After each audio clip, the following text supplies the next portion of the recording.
Welcome to The Catholic Perspective, a podcast brought to you by rcspirituality.org. Enjoy the episode.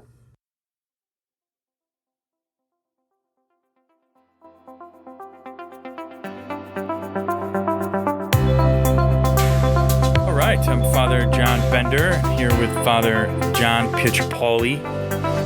During this Easter season, we thought it might be interesting to get together and talk about an amazing novel, Crime and Punishment by Dostoevsky, and especially with the perspective of the resurrection. And so Father John Pietropaoli actually leads a seminar on crime and punishment here at the seminary, and we thought he can give an excellent reflection on that and to kind of pull some possible pointers out for that for all of us about resurrection and things that we can apply in our own lives. So, Father John, just for anybody that hasn't read Crime and Punishment, what could you give us maybe a summary of the novel itself? Sure, I'd be happy to. It's such a rich novel, as you were saying, and we could spend hours talking about it. There's so many different ways of looking at it, and since we'll focus on the resurrection here, I'm not going to go really in depth in the ins and outs of the novel, but just as you said, a kind of a basic storyline. So the story focuses on Raskolnikov, who's a young student in St. Petersburg in Russia in the 1860s. And he's very intelligent, and he's also somewhat embittered. He's really fallen into the atheist ideologies of the mid-19th century. And one of his main obsessions is the idea of doing some great action. Yeah. He wants to do something great. And this is so interesting. We won't get into this really, but it's a fascinating angle that he's actually, in a sense, foreshadowing here what Friedrich Nietzsche is going to talk about 15 or so years later with his idea of the Superman, of this person who goes beyond the boundaries of good and evil, who does some great action without regards to morality, especially Christian morality, and then lives up to that action. So he creates his own meaning through his actions. So Raskolnikov becomes obsessed with this idea, and he decides that in order to do some great action, he needs to murder someone. Now, at the same time, he's poor. So he's going to murder someone, steal their money, then use that money to put himself through the rest of law school and then do great things for society. At least that's his rationale. So he ends up murdering two people, one deliberately, one accidentally. Right. And that's how the whole story starts, because he actually doesn't get caught. And there are very few people who even suspect that he might be the murderer. But his conscience will not give him rest. And so really most of the novel is Raskolnikov inside his own head, and the reader is inside the mind of Raskolnikov with him as he's wrestling back and forth between, you could say, his humanity, his conscience, his sense of right and wrong, and at the same time, this obsession with going beyond good and evil. And eventually, what happens is, through the help of actually a young prostitute in St. Petersburg named Sonia, who's a character we'll talk about a lot today, ultimately, he comes to realize, I need to turn myself in. And eventually, towards the end of the novel, he does turn himself into the police, and he goes to Siberia as a convict. So that's kind of the main arc of the story. I think, though, it's interesting to ask, maybe we could say the meta-narrative. That's kind of the narrative of the story. What's the meta-narrative that's here? And really, it seems to be this journey from death to life. Because at the end of the novel, Dostoevsky uses a lot of words like regeneration, rejuvenation, a new life. So the kind of the underlying story within the story itself seems to be that. It's his journey from death for Raskolnikov to life in a resurrection. Yeah, that's exactly kind of what we experience, right, with the resurrection and things, and I'm sure that's what you'll touch on as well. Could you explain just a little bit maybe as well, just Dostoevsky and the time that he's writing and kind of the era, because that might also shed some light a little bit just on what he's trying to to show, because this is, Jordan Peterson calls this probably one of the best psychological novels of all time. I mean, Jordan Peterson, he says that Dostoevsky is one of his favorite authors precisely because he can capture the psychological depths and dynamics that happen in all of us, and portray them in writing that just brings it to life, where you identify with the situations, the characters, the drama that is going on in the characters themselves. And so, what is Dostoevsky kind of the time frame, the context of his life when he's writing this, and maybe which could be shown a little bit through the novel itself as well. Sure. It's an excellent question. Yeah, so if we zoom out a little bit, what time frame are we talking about here? Dostoevsky's writing really from the 1850s until the 1880s. It's actually an excellent book by the French Jesuit Henri de Lubac called The Drama of Atheist Humanism, which I recommend very, very highly. He wrote it in, I think, 1942. And in the book, he asks this question. He says, how is it that the world is tearing itself apart? 1942, right? He's in France. So World War II, Nazism, communism. He said, what has happened? And he said, actually, to answer the question, we need to go back to the 19th century, to the communist and other atheist ideologies that are springing out of the context, out of the worldviews of the 19th century. And he said there's a difference between the atheism of the 19th century and really all previous atheism, because atheism crops up in different ways throughout history, right? A denial of God, or just kind of a, sort of like a teenage attitude, a sophomoric attitude. Yeah, I don't like living God. that God does not right, exist exactly. type thing, right? But what's happening, he said, in the 19th century is that you actually have these philosophical systems which become incredibly influential, which are setting up man, the human person, man and woman, as a rival to God. So it's not just saying, hey, we can't really know if God exists or not, sort of like the French dilettantes, of the 18th century, the Enlightenment, where, okay, maybe they're atheists, but it's also kind of a game for them. For these thinkers in the 19th century, it's very, very serious, and it culminates ultimately with Friedrich Nietzsche's declaration that God is dead. Right. So what de Lubac points out is when Nietzsche says God is dead, what he's saying is that we actually need to set up man, the human person, in the place of God. God doesn't exist. God has never existed. The human person is God. And therefore, all standards of good and evil that are taught by go beyond those. You also have Karl Marx, for example, with Marxism, which has been so incredibly influential. Once again, saying that religion is the opium of the masses, that God is just a tool of the oppressive superstructure to keep the proletariat in their state of subservience, and therefore we have to move beyond that. But de Lubac's point is that in every situation, it's setting up the human person in the place of God. So what happens if God's dead? Fragmentation, alienation, meaninglessness. And I think Dostoevsky felt that so deeply. He was Christian himself. He was Orthodox. He had kind of a journey of faith himself, as everyone does.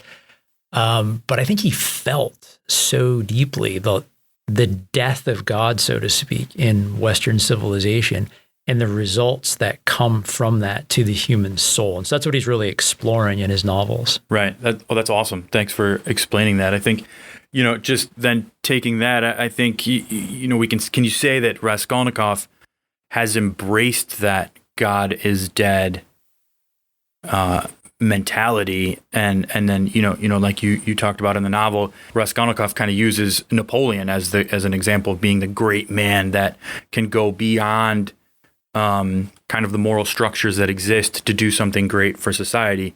And that's what, like you said, that's what he intends to do by murdering the pawnbroker in his neighborhood, who was just a horrible person. He would be doing something great for the neighborhood, but that's not what happens, right? That's not what he experiences. So maybe let's just dive right in then. So we have Raskolnikov. He's embraced this idea that God is dead, and is trying to make it in life. As you said, a poor student. And how do we see the resurrection in this? Sure, it's a great question because one of the things that is so intriguing and relevant, I think, about Dostoevsky is the moral nuance that's in there. He doesn't create just sort of cookie cutter characters who are very simple. They really feel like real human beings. And so the resurrection of Raskolnikov, first of all, it takes place throughout the novel through little actions, I would say. There are moments of great generosity on Raskolnikov's part. So yes, he's a double murderer, but he's also capable of doing good things. And he does good things throughout the novel to help others, to take care of others. What's interesting, though, is each time he does that throughout the novel until the very end, he recriminates himself for doing it. So let's say he gives alms to somebody, and then he says, why did I do that? I shouldn't have done that. I am the superior man, right. Or I don't have much money myself. Why would I help other people? So it's very interesting. They're like these halting steps towards resurrection, and then he falls back. I would say one of the pivotal moments is when he goes to visit Sonia. So he's already murdered 2 people. He's met Sonia, who, as I mentioned, is this very young girl who was forced by her family actually to prostitute herself to help support her family, to support right? the family, yeah.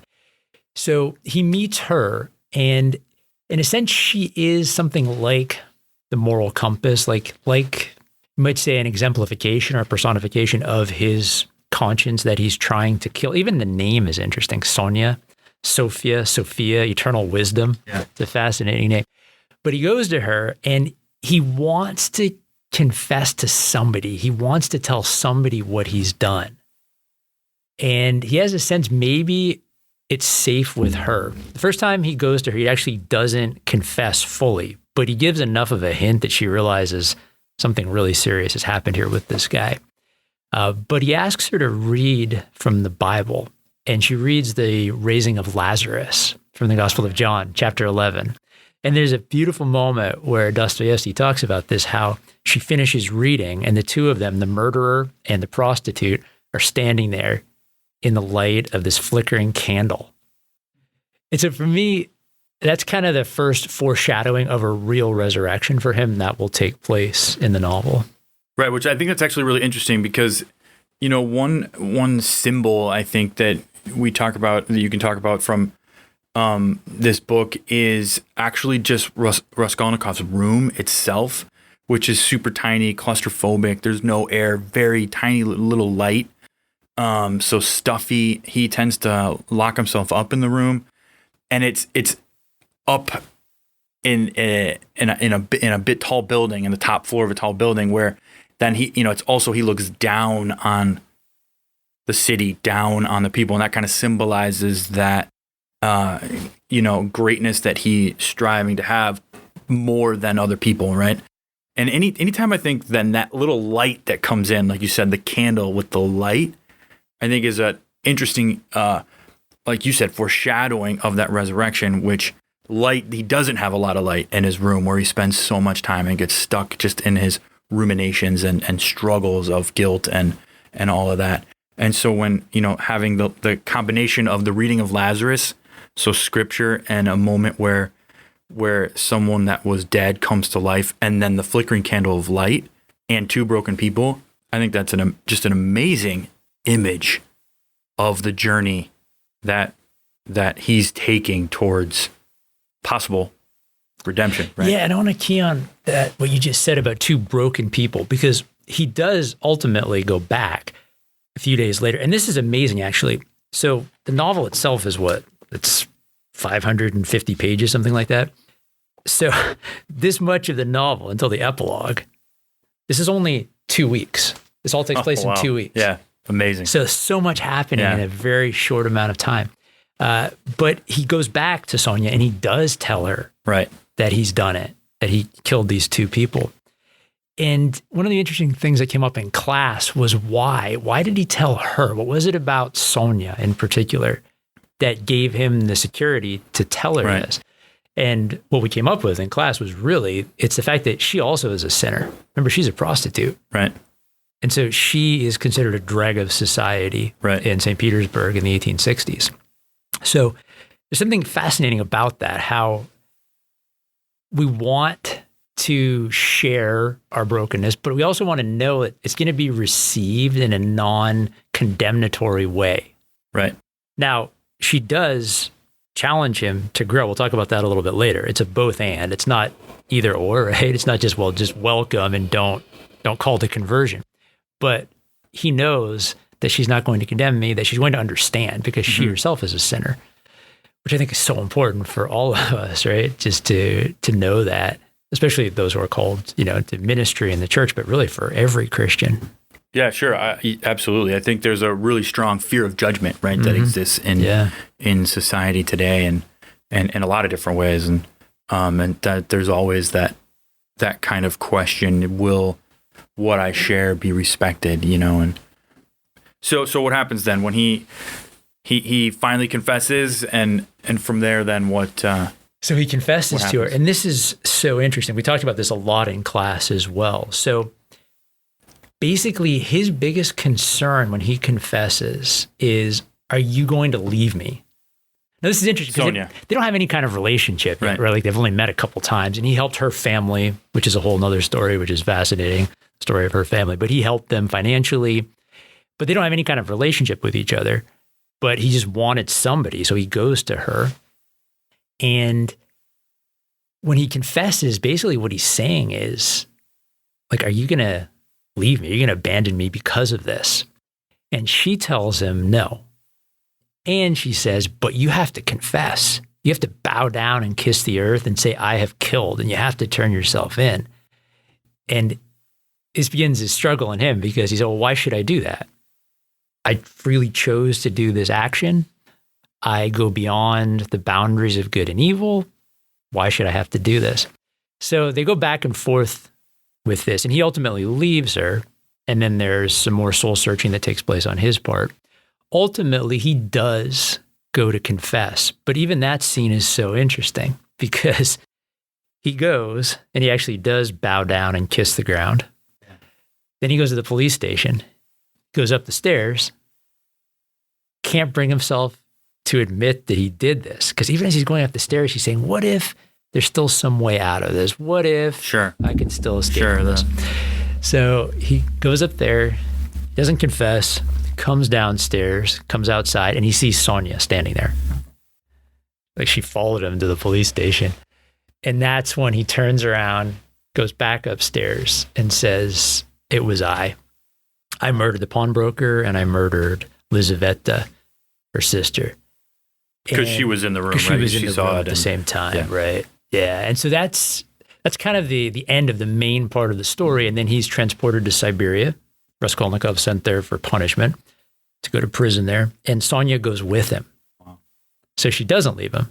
She goes with him. And obviously, she doesn't see him very often, but she's outside the prison. She's able to visit with him every once in a while. And then literally the last 2 pages of the story is when his own conversion, you could say, takes place. When he finally realizes, I've sinned, I've hurt a lot of people, and yet God is offering me this chance of redemption through suffering, through accepting my own suffering, through giving it meaning, and through the love that Sonia has for me and that I can also have for her. And actually, Sonia's love for him and his ultimately for her is so interesting because it always reminds me of Thomas Aquinas' favorite definition of love, to will the good of the other as other. So to really to choose the good of the other person for the sake of the other person, not for my own sake, for the sake of the other person. Any type of selfish. Yeah, exactly. Retribution. Yeah. That's awesome. That's an amazing story. So we can say, at the end, in a certain sense, although there's a lot of subplots and tragedies and things that happen in there, but can we say that it is a happy ending? At the end of the novel, I'd say it's a hopeful ending. Nice. So the way it ends is fascinating, but here begins a new account, the account of a man's gradual renewal, the account of his gradual regeneration, his gradual transition from one world to another.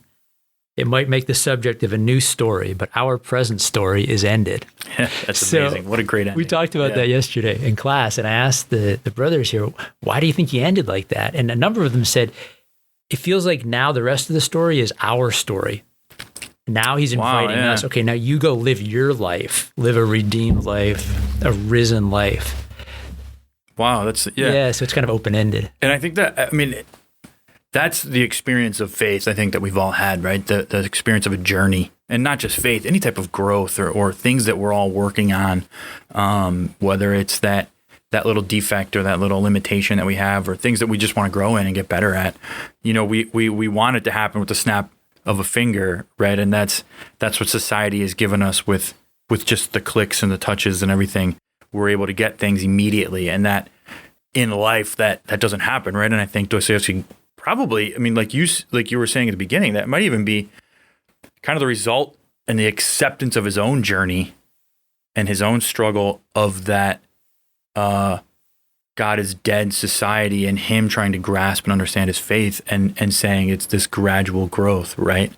What could be some of the things maybe that we take away from this? Like, you know, I think it's a great kind of segue into possibly some things for us today from this story that can help each of us. I think one is the constant presence of God's providence. Because as I mentioned, the story is complicated. It's nuanced. Every character is complicated. There's a lot of light and a lot of shadows in each character. Kind of reminds me of another book we'll talk about, Brideshead Revisited. Yeah, right. This reality of God's providence, his grace always acting, always pursuing us, always working. I think that is one, just the faith and the trust in that God wants us to have. I think another that you actually just touched on is the gradual nature, because one of the reasons for Raskolnikov's crime, in a sense, is he wants greatness now. He wants something now. Mm-hmm. So I want money now to be able to do something great for society. I want to feel that I am a great man who is beyond the boundaries of good and evil right now. Obviously, God never wants us to feel that we're beyond the boundaries of good and evil, right? But he does want us, obviously, to do certain things for him, right? To fulfill a mission in life. But at the same time, the danger is I want it now. Almost like holiness, right? Yeah. I want to be a saint on my terms, as I understand holiness, and I want it today, today, yeah, exactly, instantaneously. And the whole story is gradual. And even at the end, even the redemption or resurrection at the end, as Dostoevsky says, this is gradual. Now begins kind of a new chapter in this story, right? But it hasn't happened yet. It's happening, but it isn't fulfilled yet. So I think that's also very helpful to remember that. And then the both and dimension, especially of Sonia, that I touched on earlier, how she's very welcoming, compassionate, loving, kind. At the same time, she holds Raskolnikov to a high moral standard. She calls him to conversion. Yeah. But it's both together. The reason that he has, I think, the confidence to begin a process of conversion, we could say, to confess, to accept suffering for the evil that he's done, is because he knows that she loves him and she's there with him. And even the name there is interesting, right? Sonia, Sophia, as we were talking about, Sophia, divine wisdom. Obviously, she's a real character in the story, but it seems to me she also, in a sense, is a representative of God in that sense of that divine wisdom, how God is always with us. God will never abandon us, no matter what happens. But God also calls us to conversion. He calls us to holiness. He calls us to grow. There's this line from St. Edith Stein that I was thinking about actually as we were talking about this in class. She says, "Never accept anything as truth if it lacks love," which I think is a great idea, really. Truth is not some abstract concept that we hit people over the head with or hit ourselves over the head with.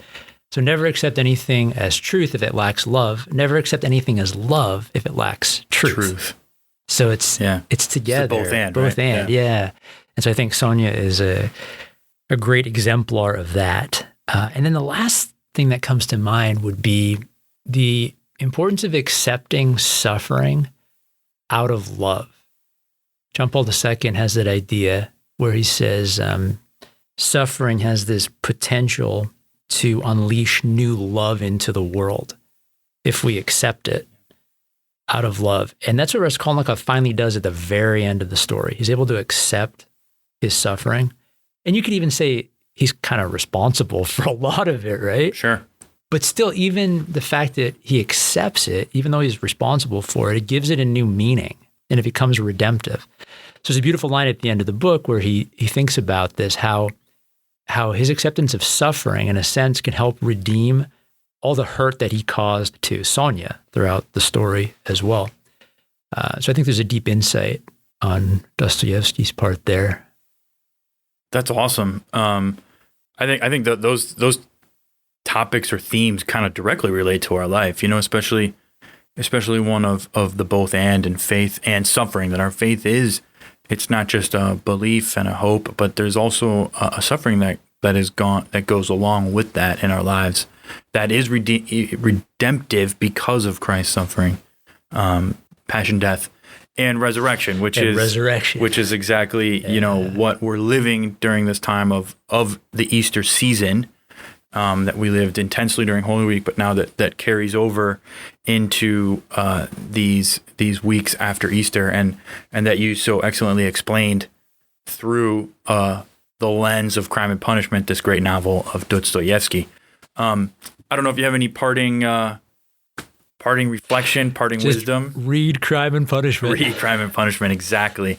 Again, Jordan Peterson, one of his favorite novels of all time, he said.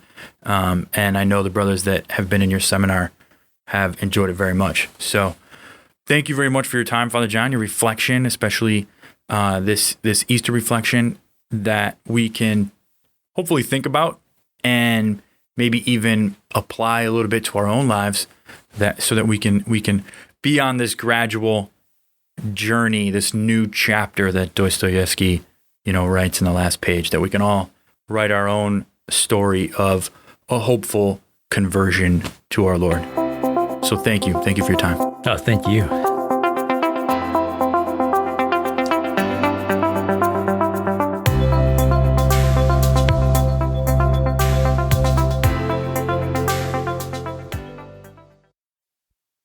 You have been listening to The Catholic Perspective, a resource from rcspirituality.org. Please visit our website and check out more great resources to help you pray, learn, grow, and go. Please join our team of digital missionaries by subscribing at rcspirituality.org.